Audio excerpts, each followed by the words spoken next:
আপনাদের অনেকের কমেন্ট ছিল হচ্ছে যে ভাইয়া আমার তো টিকেটের টাকা কেটে নিছে কিন্তু আমি তো এখনো টিকিট পাইনি। এখন আমি কি করব? আমি কিভাবে টিকিটটা পাবো বা কিভাবে টিকিটটা ডাউনলোড করব?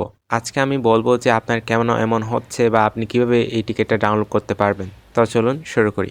অলরাইট, আমরা ক্রোম ব্রাউজারে সার্চ করি www.gobcbticket.com.bd। এরপর আমরা ওয়েবসাইটটাতে চলে আসি। তারপর আমরা 3 ডট মেনুতে ক্লিক করব আমাদের অ্যাকাউন্ট সেন্টারে। এরপর আমরা এখান থেকে মাই টিকেটসে চলে যাব। তারপর আপনাদের এরকম একটা ইন্টারফেস শো করবে। এখান থেকে আমরা আমাদের টিকিটটা একটু সোয়াইপ করে দেখি। এখন আমি এই টিকিটটা কিভাবে ডাউনলোড করব? তার জন্য আপনি ভিউ ডিটেলসে চলে যাবেন। এরপর এরকম একটা ইন্টারফেস শো করবে। এখান থেকে আমরা যদি একটু নিচে আসি, এখানে আমাদের টিকিটটা কিন্তু দেখা যাচ্ছে। এখানে অনেকের কোয়েশ্চেন হচ্ছে কি ভাই আমাদের এখানে কিউআর কোডটা না দিয়ে মার্ক ইউর ক্যালেন্ডার কেন দিল? আচ্ছা, এই প্রশ্নের উত্তর হলো আমাদের একটা সার্টেন টাইমের পরে গিয়ে আমাদের টিকিটগুলো কিন্তু জেনারেট করতে হয়। কিন্তু এই সার্টেন টাইমটা যদি আপনি পার না করেন আপনার টিকিটের কিউআর কোডটা তখন শো করবে না বা আপনি টিকিটটা জেনারেট করতে পারবেন না। ম্যাচ শুরু হওয়ার 1 দিন বা 2 দিন আগেই টিকিটগুলো কিন্তু জেনারেট করা যায়। এখন কথা হচ্ছে আপনি কখন টিকিট জেনারেট করতে পারবেন সেটা কিভাবে দেখবেন? তার জন্য আপনি একটু স্ক্রল করে উপরে চলে আসবেন। এখানে আমি আমার মেসের টিকিটটা জেনারেট করতে পারবো 4 তারিখ 1টা 30 মিনিটে। কিন্তু তার আগে আমি আমার টিকিট জেনারেট করতে পারবো না, আমার কিউআর কোডটাও আসবে না। এখান থেকেই আপনি আপনার টিকিটটা কখন জেনারেট করতে পারবেন সেটা দেখতে পারবেন। আপনারা আমার টিকিটের ক্ষেত্রেই দেখেন, আমি আমার টিকিটটা 1টা 30-এ কিনতে পারবো 4 তারিখ। কিন্তু এখন বাজে 4টা 17 মিনিট। এই টিকিটটা কিন্তু আমি দুপুরের পর থেকেই জেনারেট করতে পারবো।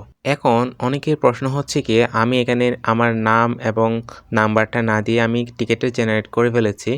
এখন আমি কি করব? আমাকে কি স্টেডিয়ামে ঢুকাবে? আচ্ছা, এখানে আপনার নাম আর আপনার ফোন নাম্বার এই অপশন 2টা হচ্ছে অপশনাল। অর্থাৎ আপনি যদি এই অপশনগুলো পূরণ করেন, আপনার নাম আর নাম্বার যদি দেন, তাহলে আপনার টিকিটটা বা আপনাকে চিনতে সুবিধা হবে। কিন্তু তার মানে এই নয় যে আপনি এই অপশনগুলো পূরণ করলেন না এবং তার জন্য আপনাকে স্টেডিয়ামে ঢুকতে দেওয়া হলো না। এরকম কোনোভাবেই হবে না। তবে দেওয়াটাই ভালো। আশা করি বুঝতে পারছেন। আবার অনেকের প্রশ্ন হচ্ছে কি এই এক টিকেটে কি আমরা 2টা ম্যাচ দেখতে পারবো নাকি একটা ম্যাচ? যদি একটা ম্যাচ দেখতে পারি তাহলে কোন ম্যাচটা দেখতে পারবো? রাতেরটা নাকি দিনেরটা? আপনার এই প্রশ্নের উত্তর হচ্ছে আপনি যদি দুপুরে ঢুকেন, আপনি দুপুরের ম্যাচটা উপভোগ করতে পারবেন এবং রাতের ম্যাচটা দেখেই বের হতে পারবেন। আপনাকে আলাদা কোনো টিকিট কিনতে হবে না, আপনি এক টিকিটেই 2 ম্যাচ দেখতে পারবেন। কিন্তু আপনি যদি দুপুরের ম্যাচটা দেখে স্টেডিয়াম থেকে বের হয়ে যান, তাহলে কিন্তু আপনি আর রাতের ম্যাচটা দেখতে পারবেন না। সো আশা করি এটা মাথায় রাখবেন। আমরা তো জানলাম যে আমরা কখন টিকিটটা জেনারেট করতে পারবো, কিন্তু জেনারেট করব কিভাবে? তার জন্য আপনি এখান থেকে আপনি রিকোয়েস্ট টিকেটস অপশনে ক্লিক করবেন। আমার এখানে বাটনটা ক্লিক হচ্ছে না কারণ আমার টিকিটের জেনারেটিংয়ের সময় এখনও আসেনি।